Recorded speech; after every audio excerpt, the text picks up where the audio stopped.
আমার পিছনে রয়েছে বাজিতপুরের সেই সর্বেশ্বর বলরাম এবং মদন মোহনের মন্দির।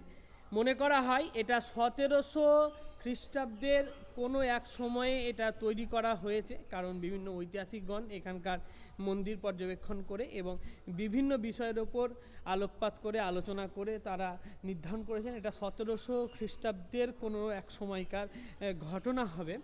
এবং এইটা করেছেন বালকানন্দ স্বামীজি বা মহারাজ এই জায়গাটার বা এই মন্দিরের প্রতিস্থাপন করেছেন। এবং জনশ্রুতি আছে যে শ্যামচাঁদ ঠাকুরের নাকি এই তিন ভাইয়ের সঙ্গে বনিবানা হতো না, তাই জন্য তিনি হিলোরা গ্রামে চলে গেছেন এবং সেই সময়তে একটা মহারাজ বা বলতে পারেন কি রামদাস না কি জায়গাটার নাম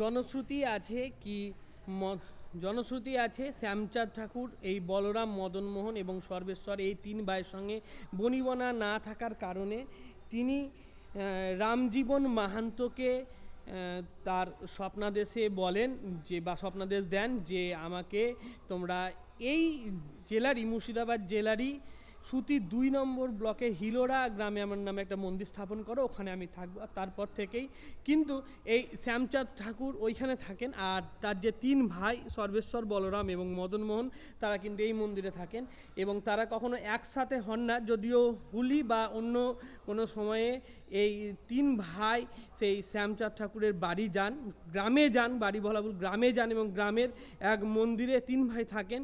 তো সেই সময়তেই তারা কিছুটা হলেও একত্রিত হয়, বাকি সময়ে কিন্তু তারা সম্পূর্ণভাবে আলাদাভাবে বিরাজ করে।